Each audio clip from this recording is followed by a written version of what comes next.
Juragan, halo, halo, halo apa dengan kabar? Pak Peter. Baik, baik, baik. Gimana, sehat? Sehat, sehat. Mungkin Pak boleh sedikit introduction tentang apa sih sebenarnya Bitokto itu? Ya, mungkin sebelum itu saya sangat berterima kasih untuk kesempatannya ya di sore hari ini sudah invite saya dan juga untuk berkesempatan untuk introduce tentang BitOkto dan mungkin kita bisa kupas lah lebih dalam lagi tentang tema yang akan kita bicarakan. Jadi perkenalkan, saya Milton Jonathan, CEO BitOkto. BitOkto sendiri diluncurkan di tahun 2018, kurang lebih bulan Mei ya, kalau nggak salah. Dan di situ kita sudah launching dari waktu itu, tapi kita sudah mendapatkan tanda daftar dari Bapepti dan juga sudah terlicense oleh Kominfo pada tahun ini di bulan Mei. Jadi BitOkto itu memang merupakan platform yang mempertemukan siapapun yang ingin jual beli cryptocurrency dengan rupiah.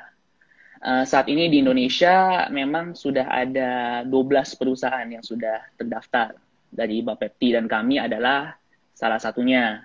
Dengan payung nama PT kita adalah PT Trinity Investama Berkat. Nah, kantor kami berada di Jakarta, Jalan Rasuna Said, Kuningan, Jakarta Selatan. Lantai 12. Kurang lebih itu sih saya sendiri. Ya, ya luar biasa. Berarti garis besarnya adalah Bitokto ini merupakan cryptocurrency exchange ya Pak ya, yang tentunya Betul, sudah mendapatkan izin dan legalitas dari Bapepti ya. Karena betul, Bapepti, setahu kita kan Bapepti memang yang badan yang meregulasi ya untuk betul. perusahaan-perusahaan crypto exchange ya Pak ya. Betul Iya, sekali, iya, betul luar sekali, biasa Pak. sekali. Ya, Nah, tadi Bapak ada mengatakan sedikit kalau misalnya itu kan di Bitokto itu kan mempertemukan pembeli dan penjual khususnya yang mau transaksi crypto exchange, Pak ya. betul. Nah, kalau di Bitokto sendiri crypto exchange per crypto exchange yang sudah ada sekarang berapa banyak, Pak ya? Ya, jadi kami memang saat ini sudah mempersiapkan 9 pair. Kita sangat berfokus kepada market cap yang cukup solid lah. Istilahnya top 50 market cap, top 50 saja saat ini. Dan kami saat ini masih belum menerima community coin voting atau yang voting-voting dari komunitas, kami belum melakukan hal-hal seperti itu. Jadi memang kebijakan listing saat ini hanya dari manajemen. Memang pairing yang kita listing saat ini ada Bitcoin, Ethereum, Litecoin, Dogecoin yang tentunya sudah sangat populer lah secara Ya. global maupun di Indonesia gitu. Memang belakangan ini mulai hot-hot di DeFi ya atau decentralized finance ya kalau Pak Peter sudah Ya, ya. mendengar juga. Tapi kami memang visi misi kami memang agak berbeda ya. Kami ingin memberikan akses yang mudah untuk pemula juga gitu. Dan kalau kita mengimplementasikan DeFi langsung agak belok kanan belok kiri ya dari visi misi kita gitu. Ya kan. Jadi kita hanya fokus kepada yang existing sudah uh, memiliki base yang cukup baik dari market cap, dari volume dan dari komunitas secara global. Iya, seperti yang Bapak sebutkan, memang belakangan ini mungkin kalau crypto community pasti sangat-sangat aware tentang hadirnya DeFi ini ya, decentralized Betul. finance ya. Karena Ya, hype-nya setuju. kan, bahkan ada beberapa yang mengatakan DeFi hype ini udah mirip-mirip dengan pada tahun 2017 pada saat ICO ya. ICO hype ya. Ya Betul. udah mirip-mirip Pak ya. Karena Mirip. menurut Bapak gimana kalau dari pandangan beberapa orang seperti itu, Pak? Betul, ya memang saya setuju kalau dari segi FOMO level atau hype levelnya memang sangat mirip, sangat mirip. Tapi kita belum bisa mengukur ya endpoint-nya sampai di mana. Apakah akan melebihi bubble dari ICO atau apakah ini akan hanya sejenak saja, itu kita masih belum bisa mengukur. Tapi yang pasti FOMO dan hype ada. DeFi ini yang sangat berkontribusi menjadi salah satu faktor yang mendorong total market cap crypto naik ya harganya secara industri gitu karena ada aspek hype dan FOMO-nya itu kurang lebih seperti itu sih. Ya, saya setuju banget sih Pak ya. Tapi DeFi itu kan sebenarnya the idea behind the whole DeFi project itu kan sebenarnya dia mendesentralisasi yang namanya financial services ya. Yes, That's the exactly. reason itu kan Yes, disebut namanya DeFi gitu loh. Nah, yes. kalau misalnya kita melihat mungkin ada kaitannya dengan munculnya project-project DeFi ini khususnya di saat selama pandemik ini, Pak. Selama pandemik ini Yes. kan kita melihat banyak sekali ekonomi yang udah masuk ke jurang resesi, ada yang dan segalanya gitu loh. Orang semakin aware akan sistem moneter mungkin secara government, kemudian mungkin secara business model dari perusahaan-perusahaan finance juga yang selama ini mungkin banyak yang di sangat fragile sebenarnya. I think Exactly. that's Exactly. the idea behind tercreate-nya DeFi ini, Pak ya. That's true. That's true. Tapi with unique atau with a new idea, banyak juga scam ya yang Oh ya, menggunakan label-label DeFi gitu. Karena kita juga yes. melihat beberapa project yang bahasa terminologi Inggrisnya itu rug pull. Jadi mereka memberikan likuiditas dan project tersebut kabur dengan likuiditas tersebut gitu. Ya, Mm, jadi memang mm, sangat disayangkan lah. Selalu dengan mm, inovasi baru di kripto ada saja skema-skema yang ya. istilahnya memberikan spot yang tidak baik gitu. Saya setuju banget sih karena I think ya in every innovation itu pasti ada yang namanya bad apple ya. Pasti ada Yes, orang yang yes, menggunakan exactly. kesempatan-kesempatan itu untuk artinya come up with the whole scam, you know, like kind Yeah, of idea gitu lah. Ya, ya, yeah, saya setuju of course. banget. Ya, karena itu juga terjadi pada waktu 2017 dulu. Sebenarnya Yeah, banyak sekali kan proyek-proyek ICO pada saat itu yang benar-benar bagus ya. Kalau benar-benar kita exactly. baca seperti white papernya, kemudian business Yes, modelnya. Nah, yes, kemudian tercreate lah hype ICO pada saat itu. Hype yeah, ICO dan orang lagi apa crowdfunding dan yeah, sebagainya. Nah, ini yeah, pada saat itu digunakan oleh beberapa company yang scam untuk exactly. ya at the same time itu ngambil kesempatan gitu. Yeah, betul, setuju. Unfortunate, unfortunate. Yeah, unfortunately, yeah. Always there's a bad apple lah, I think. Nah, tadi Pak Milton sendiri Yeah, menyebutkan kalau sekarang maybe vision dan mission dari Bitokto sendiri kan belum ada listing project-project seperti DeFi ya. Nah, apakah ini yeah, merupakan belum. sebuah vision yang long term atau maybe momentarily gitu loh? Memang dari pihak Bitokto tidak memutuskan untuk tidak melisting dulu token-token seperti itu. Mungkin I wouldn't say long term, tapi I would say mid term ya. Karena kita lebih, I would say kita lebih conservative approach because our mission and vision balik lagi kan kita mau memberikan simplicity dan accessibility ya. Tapi with we see kayak memang DeFi ini hot, tapi we don't know if it's a temporary thing atau permanent thing gitu kan. Tapi at the same time kita mau bring that safetyness kepada nasabah-nasabah kita. Makanya memang kita juga melihat major asset seperti Bitcoin, Ethereum juga masih cukup populer. So we will just go with that dulu gitu. Nah, nanti apabila DeFi sudah lebih established, tidak menutupi kemungkinan untuk kami masuk ke ranah situ. Ya kan? Ya, Jadi ya, I I would agree sih. say itu lebih ke mid term daripada long term. Long term we'll have to see, ya kan? Kita harus Ya. analisa dan melihat kondisinya bagaimana. Ya kan? Jadi kita So bakal that's about it melihat sih. progress ya. Tentunya maybe stability and security juga ya yang jadi main concern I think. Exactly, Ya. Oke exactly, Pak, maybe exactly. we go back to Yes, our topic. Nah, jadi kalau kita membahas cryptocurrency trading yes. selama khususnya pandemic, oke, dari maybe dari point of view perusahaan Bitokto sendiri gimana? Selama pandemic ini apakah cryptocurrency trading ini trennya semakin baik atau bagaimana Pak? Ya, kalau kita melihat dari segi time frame ya, kalau kita melihat cryptocurrency ini harganya kan memang mengalami penurunan yang cukup drastis pada bulan Maret tahun ini, di mana fear of corona itu sangat bisa dibilang cukup puncak, dan itu harganya sempat drop ke $4.100 ya, per Bitcoin, kurang lebih give or take, dari 10 ribuan. 10.000 ke atas. Dari situ memang kalau misalnya orang-orang yang memiliki cash at that time, dan kalau misalnya sempat untuk membeli di harga yang di situ, itu memang returns-nya cukup baik sampai saat ini. Karena per hari ini harga Bitcoin itu hampir mendekati $11.000. Ya. Yes. So it's almost 2.8 times ya, atau 2.9 times ya, from back then gitu. Nah, tapi memang dengan pandemi ini sangat mendukung sih, karena dengan pandemi ini orang pada karantina di rumah, mereka belajar skill baru, segala transaksi dicoba dilakukan online ya, banking online, shopping online, open account perbankan online, apply asuransi online, semua serba online gitu. Dan ini sangat mendukung gitu, karena cryptocurrency investment atau cryptocurrency exchange itu kan segala sesuatu dilakukan online gitu.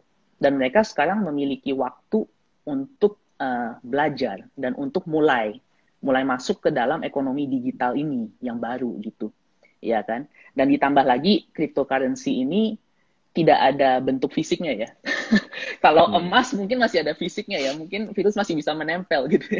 Tapi kalau cryptocurrency ini memang tidak ada fisiknya sama sekali gitu, dan ini borderless gitu. Dalam arti kata, cryptocurrency ini memiliki karakteristik yang bisa dikirim kemanapun di seluruh dunia. Iya kan, permissionless, borderless, dan ini sangat mendukung dalam pandemi seperti ini gitu.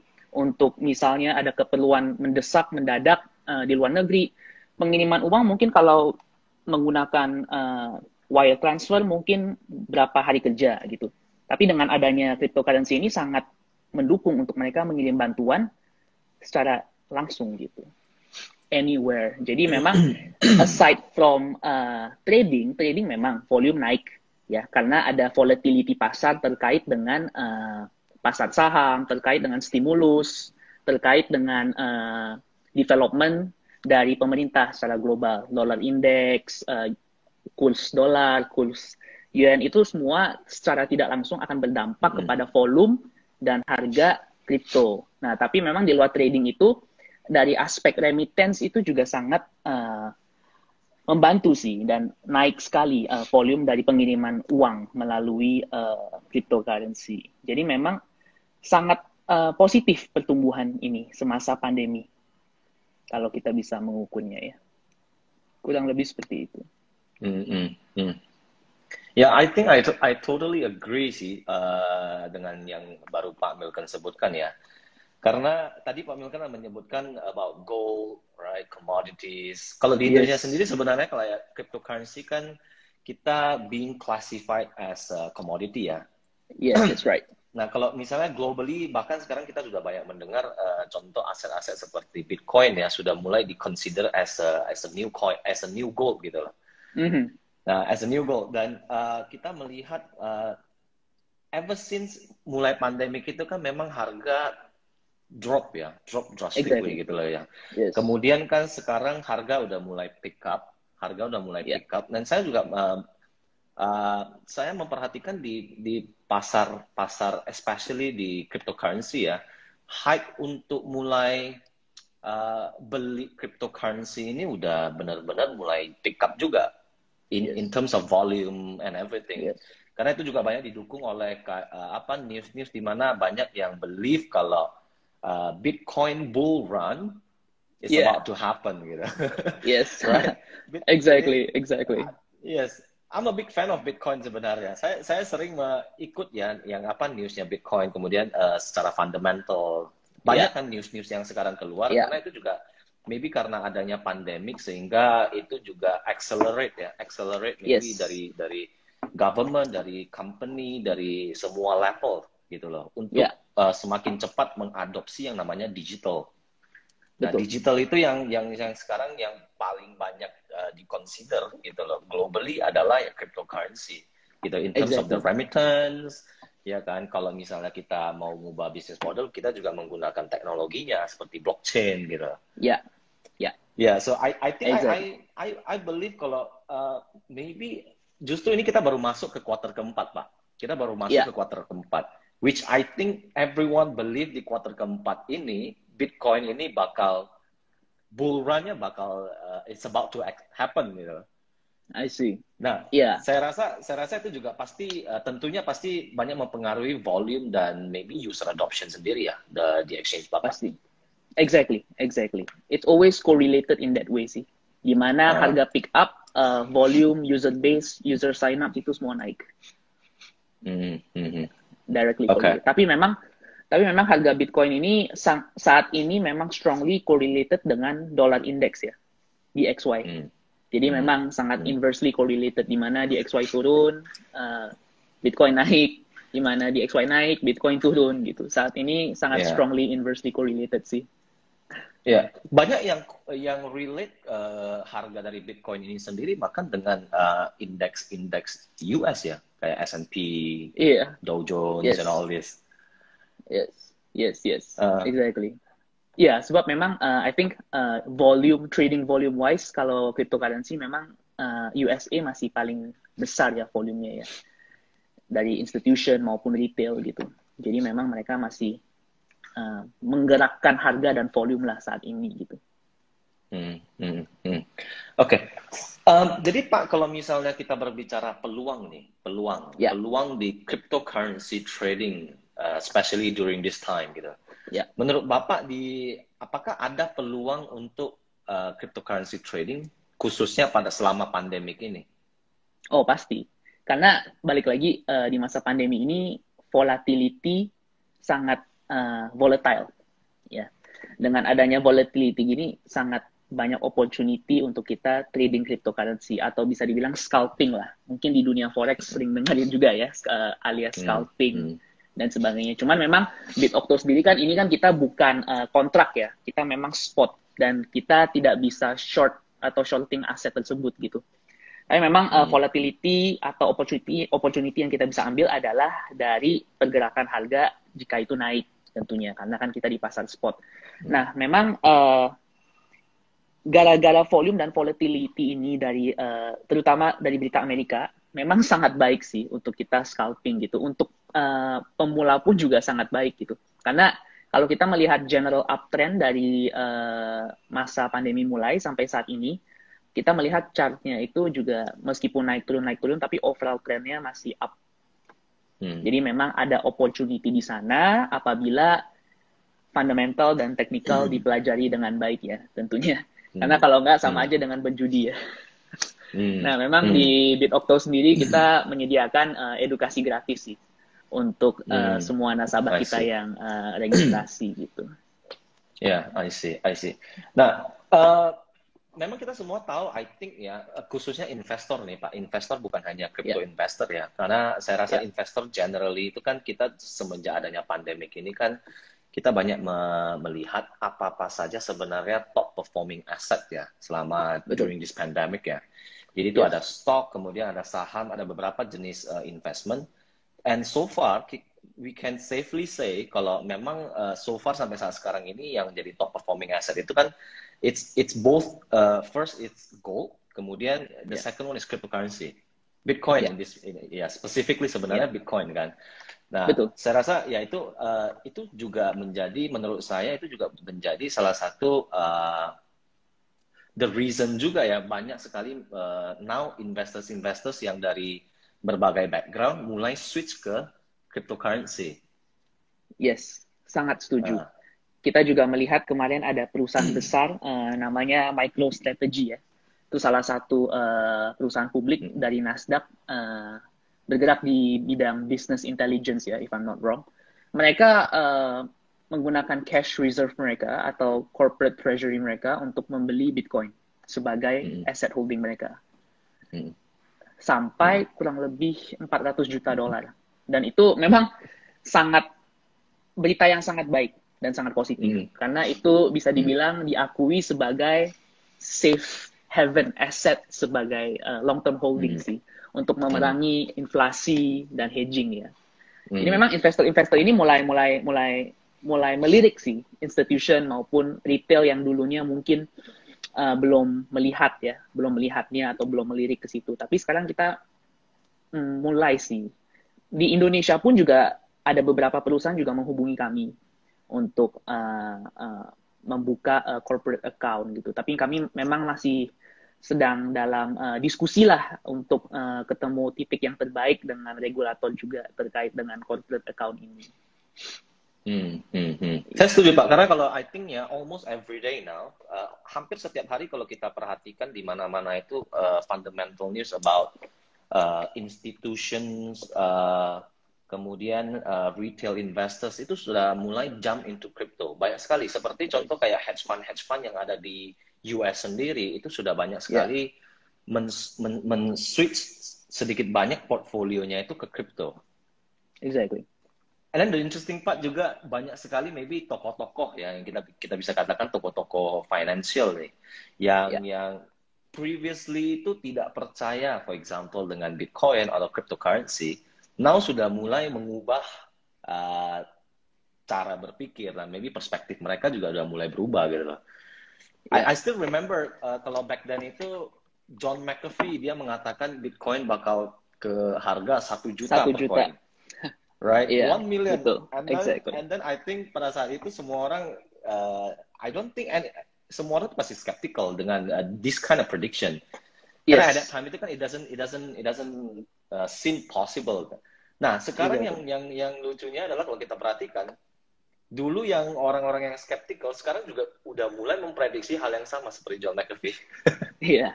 Yeah, that's true. Banyak sekali, ya kan, institution prediction yang mengatakan bakal ke 500.000, yang bakal ke 1 juta dan sebagainya gitu. Betul. For me sih saya setuju sih. Maksudnya kayak sooner or later pasti people will come and take a look and try gitu loh. Karena mau nggak mau kita akan times will change gitu. Currency juga bakal berubah gitu. Dulu kita dari sistem keuangan kan kita barter, tukar batu dengan kayu ya contohnya. Habis itu kita mulai ke emas, dari emas kita mulai ke currency. Sekarang ini crypto, apakah nanti cryptocurrency akan take over gitu? Itu kan question of the millennial ya, atau question of the decade ya. Setuju Pak, setuju. Oke, kita mengatakan cryptocurrency ini bisa widely adopted. Katakan kita harapan kita adalah cryptocurrency itu bisa menjadi pengganti artinya digital money. Artinya itu widely adopted by masyarakat. Nah, tentunya ini tidak terlepas dari peran-peran governing bodies ya, menurut saya. Ya. Yes, of course. Nah, menurut Bapak sendiri kalau di Indonesia mungkin dalam kaitan ini kan Bapepti yang meregulasi ya. Apakah aturan-aturan yang dikeluarkan maybe sudah supportive terhadap tumbuhnya more crypto exchange maybe in Indonesia? Wah, ini kayaknya pertanyaan yang cukup sensitif ya Pak ya. Ya maybe just generally gitu loh. Ya mungkin dari Bapepti memang mereka sangat mencoba untuk mengerti lah pain point dari pelaku industri seperti kita ini di mana. Mereka coba mengerti dan yang penting sih mereka reseptif dan mereka so far cukup reseptif juga karena kita juga melihat ada beberapa negara yang tidak mau mendengar pelakunya dan langsung ban dan membunuh industrinya gitu kan. Nah kalau dari sisi regulasi di Indonesia saya bilang sih cukup anget ya, jadi maksudnya cukup didukungkan gitu, cukup fair lah, cukup baik gitu. Nah untuk kedepannya ya tergantung dari kita ini, pelaku-pelaku ini bagaimana kita menyampaikannya ke mereka dan bagaimana kita istilahnya keep up with their book lah, mengikuti gitu kan. Jadi ya kurang lebih sih positif lah. Because I remember karena sebenarnya Bapepti juga governing bodies yang meregulasi forex Pak. Sehingga sebenarnya we're on the same page sebenarnya. Jadi memang kita memperhatikan Bapepti sudah sangat mengakomodir sih dan coba untuk mengeluarkan aturan-aturan yang bisa membantu dalam semua hal gitu loh dari segi customer safety dan untuk tumbuhnya cryptocurrency ya. Jadi sebenarnya kita juga sangat appreciate pihak Bapepti yang sudah mengakomodir ya minimal karena kalau seperti yang Bapak sampaikan juga di negara lain belum tentu ada yang seperti itu gitu. Iya. Nah kita kembali ke topik Pak. Menurut Bapak sendiri plus dan minus maybe ya, kalau kita katakan kita Ya. bertransaksi cryptocurrency itu seperti apa, Pak? Plus minus transaksi cryptocurrency dalam arti kata trading atau pengiriman. Mungkin uh, maybe bukan pengiriman, Pak. Maybe in terms of transactions, maybe in terms of kalau mereka investasi di cryptocurrency, what is the plus and minus maybe? Oke, ya baik. Mungkin saya akan break it down untuk seolah-olah saya menjelaskan ini kepada pemula kali ya, basic gitu. Jadi mungkin memang kalau kita bicara negatifnya, mungkin barrier to entry-nya itu tidak terlalu general ya, karena ini kan kita harus belajar atau harus mengetahui tentang apa itu Bitcoin, sesuatu yang full digital, nggak ada pegangan kontrak atau suratnya, atau mungkin kalau mau mengirim atau transaksi itu menggunakan blockchain dan sebagainya, apa itu kan akan sangat membingungkan gitu, apalagi untuk boomers generation ya, yang mungkin 35 atau 40 ke atas gitu, itu jadi memang cukup sulit untuk mereka melihat something new atau try something new atau apalagi investing in something new gitu. Jadi memang sangat populer di kalangan milenial actually kalau untuk transaksi cryptocurrency gitu. Itu negatifnya sih. Bagaimana kita bisa membawakan ini sesimpel mungkin atau mengedukasikan mereka sehingga mereka bisa menerimanya dengan baik, ya kan? Dan juga untuk mereka yang biasanya transaksi yang ingin menyimpannya sendiri di wallet sendiri, itu juga cukup technical juga gitu untuk orang yang tidak terlalu paham technical gitu. Jadi dengan pikiran-pikiran seperti ini itu membuat mereka males untuk mulai gitu atau menjadi halangan gitu. Nah, tapi memang dari sisi positifnya ini opportunity is every day gitu di dunia kripto gitu ya, karena the market never sleep gitu kan, marketnya berjalan terus gitu, dan opportunity is everywhere gitu. Dan kalau dari aspek investing ini kita melihat dari proses halving yang barusan dijalankan ya oleh Bitcoin, proses halving di mana reward dari blok Bitcoin menjadi 6,25 Bitcoin per blok dari para penambang Bitcoin. Ini menurunkan inflation rate Bitcoin jadi 1,8%. Inflation rate 1,8% itu it's actually one of the best asset which has the best inflation rate gitu, which is Bitcoin right now setelah halving gitu. 1,8%. Jadi untuk investor ini kalau melihat jangka panjang ini sangat juicy atau sangat baik gitu kalau memiliki uang dingin ya untuk dipegang jangka panjang gitu, karena sendiri akan mengalami proses halving setiap 4 tahun. Nah nanti di tahun 2024 itu akan di half lagi tuh, sehingga supply yang masuk ke pasar akan lebih sedikit, lebih pelan. Semakin gitu. Sedikit. Jadi itu memang dengan pengetahuan seperti ini yang akan membuat investing dan trading cryptocurrency ini sangat lebih opportunistic sih, I would say gitu. Ya kan, cuman ya balik lagi, pengetahuan seperti ini kan cukup teknikal dan menjadi barrier untuk mereka yang kurang ingin menggali lebih dalam, apa sih ini, apa sih itu dari sisi teknikalnya. Nah, makanya dari situ pelajaran dan edukasi harus diberikan dengan baik sih. Ya, kurang lebih seperti itu. Ya, saya setuju banget sih, karena I think kita kalau di GIC Pak, kita kan kita juga mengalami menghadapi challenge yang sama in the beginning years. Ya. Jadi pada saat kita kan dari 2018 ya, kita launching di 2019.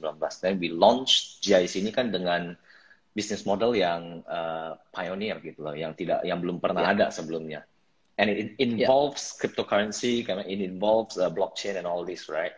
Jadi memang the first challenge itu seperti yang Bapak katakan, kalau bisa ini kan seperti sesuatu hal yang baru, sehingga maybe bagi sebagian orang yang sudah sedikit gaptek or in a way gitu ya, dia mungkin agak susah untuk memahami di awal-awal gitu. Sehingga apa yang kita lakukan sampai sekarang ini memang kita terus memberikan edukasi.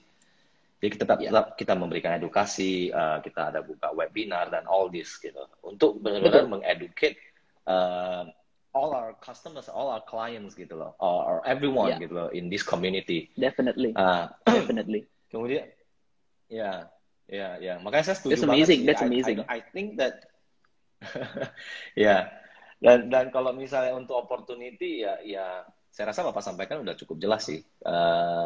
Di cryptocurrency kita bisa lihat by fact ya. Karena memang this year Yeah, itu sudah nampak banget kalau cryptocurrency itu adalah top performing asset ya saat sekarang ini ya. Dari awal exactly, tahun sampai sekarang ini exactly. udah like 40-50% gitu. Jadi itu udah Yeah, tops all other assets yang ada di pasar saat sekarang ini. Jadi I think in terms yes, of that's right. investment and opportunity, I think maybe untuk teman-teman juga yang masih pemula, maybe yang baru tahu cryptocurrency, I think ya kalau memang ada spare money, maybe Exactly. boleh Uang dingin. coba-coba untuk yes Yeah, untuk just take a look gitu loh, take a look what's happening in this crypto world right now, especially right now ya, exactly. karena saya sangat excited sekali. Saya excited sekali menunggu sampai akhir tahun sebenarnya Pak, karena saya rasa di Okay. kuartal keempat ini kita bakal melihat volatility dan pergerakan dari cryptocurrency yang lebih signifikan ya, Yes, maybe gitu. yes. Yeah. I Ya, don't saya know if sangat you setuju. agree. Saya sangat setuju. Kayaknya kita akan melihat volatilitas yang cukup tinggi, volatility levelnya menjelang election presidential Amerika Serikat. Itu selalu akan membuat volatilitas di segala pasar, dan tentunya directly dan indirectly akan mengefek pasar cryptocurrency juga. Pasti, pasti. Dan ya disitulah ada opportunity gitu. Ya. Karena kalau saya follow, saya banyak sekali kan follow, artinya ya crypto community ini kan banyak sekali fundamental news and all this. Betul. Dari segi technical, kemudian dari segi fundamental, I think it's starting to look really, really good sebenarnya for cryptocurrency saat sekarang ini ya. Ya, ya. Yeah, and for us, especially kalau misalnya seperti kita kan, kita maybe sudah di this industry itu for a while now. Jadi maybe kita lebih bisa lebih spesifik dalam melihat apa saja pair yang maybe it's good to invest in gitu. Exactly. Pak Peter sepertinya invested in crypto ya, Pak ya? Enggak juga, Pak. Enggak juga. I think ya, I mean like kan kita di GIC kan kita juga sebenarnya cryptocurrency ya. Jadi GIC sendiri adalah cryptocurrency coin. Ya, jadi kita utility coin. Jadi sebenarnya the utility of GIC sendiri kan sebenarnya bisa digunakan sebagai payment di dalam ekosistem GIC. Jadi di dalam ekosistem ini kan kita sebenarnya ekosistem yang peer-to-peer trading forex, Pak. Jadi kita currency di dalam ekosistem ini adalah GIC coin.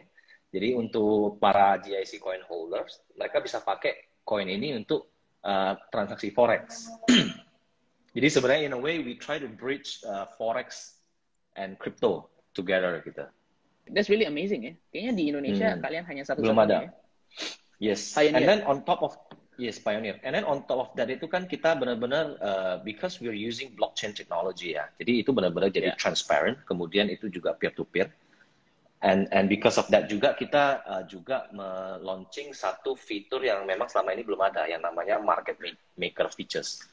Nah itu semua ada di dalam ya ekosistemnya GIC sendiri, Pak. Yeah, that's amazing. I will check it out. Kita juga baru listing di beberapa exchanges juga, Pak.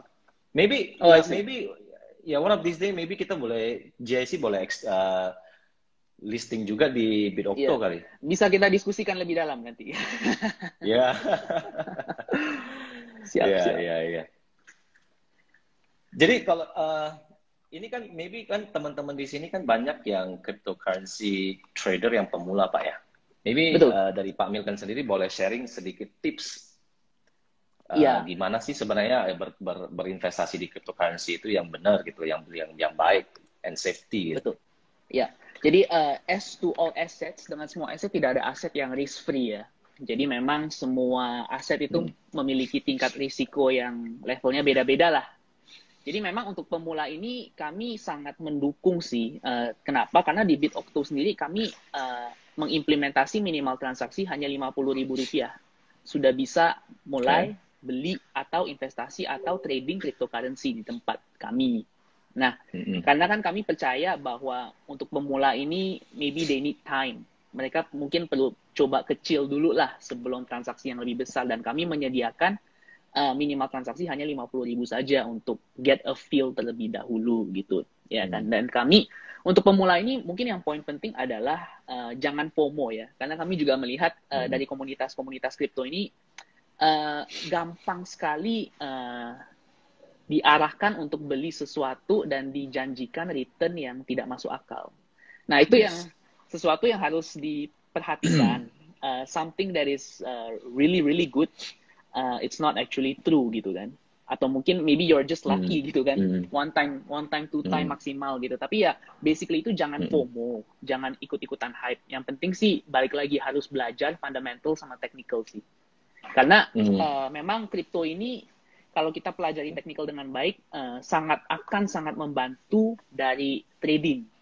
Nah, dari BitOpto sendiri juga menyediakan tadi yang seperti saya bicarakan, kita menyediakan edukasi gratis, kita juga ya samalah menyediakan webinar, live class, edukasi kelas one-on-one, private via WA, dan sebagainya. Jadi, untuk teman-teman yang nonton di sini, silakan juga untuk kalau mau belajar gratis, menghubungi tim kita, akan kita berikan ajaran gratis juga sih terkait dengan trading cryptocurrency. Yang paling penting sih kita menggunakan uang dingin pastinya, karena kalau misalnya kita menginvestasikan sesuatu yang akan mengefek kehidupan kita hari-harinya, itu sangat tidak disarankan. Kurang lebih seperti itu sih.